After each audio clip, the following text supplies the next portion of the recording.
I want you to imagine last night you flew into Dublin, you were watching a TV program, and for some particular reason you couldn't remember how old Britney Spears was. Okay, so you got out your iPad, you got onto a website, and you pressed the button to load. How many seconds will you wait before you press the back button? Because life's too short to wait for Britney Spears' website to load.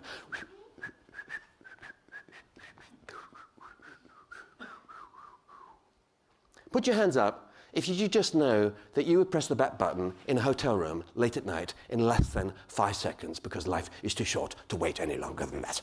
Okay. Now what you've shown me is, you see, after one, by the way, a benchmark at 100,000 people in the last couple of years, and it's always the same. 95%, what it shows us is this, 95% of people in this room will terminate an online business relationship in less than 5 seconds. Correct? That's what you've shown me. Now, what about the generation below? By the way, 2 generations below, or 1.5 generations below, is my granddaughter. I don't know what her attention span is. She's 12 weeks old, and she's just discovered that people live in iPads, and if you touch the screen, they smile. Okay, so she's through and through digital native. But what about, okay, the children, my children, say 25 to 30, how long are they waiting?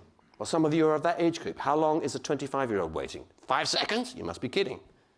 2.5? What about those of you who said, I would wait 4.5 seconds? What about you in 5 years' time? How long do you think you'll be waiting? I suggest much less than that.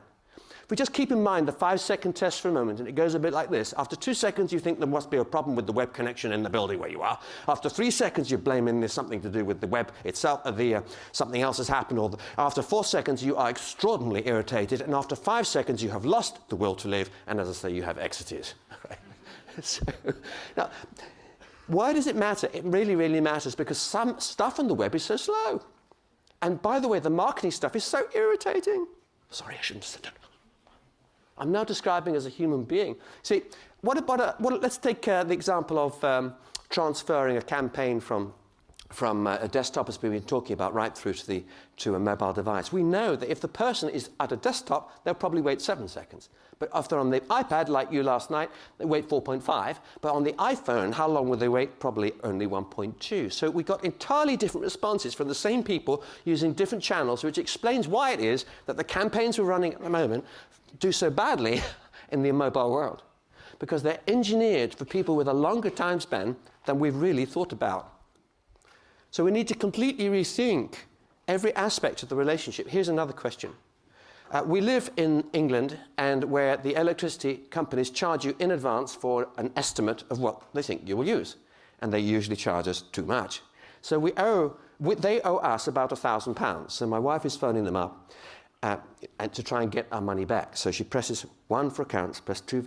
They get through to a robot. Then there's a compliance message, and then there's a ding-dong. Then the call is very important to you, please hang on. And then they start with 45 different options.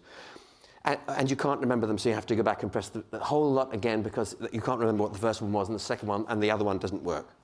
Put your hands up if you find that extremely annoying when they have already stolen €1,000 from you. Let's have a look at it. Okay. Put your hands up if you think it is a social crime to put in such a system. And the people who do so should be put in prison for a very long time. Now, of course, the funny thing is you can do this with telco companies and IT companies, and then you discover that every single one of them has systems like that in their own offices. So what happens is we have a double mind. As human beings, as ordinary human beings, we consume all kinds of media and advertising and things like that. But when we go to work, we're busy advising companies to install stuff which actually is in danger of making their customers quite annoyed and would make us annoyed at the same time. It can happen, and it's happening quite a lot.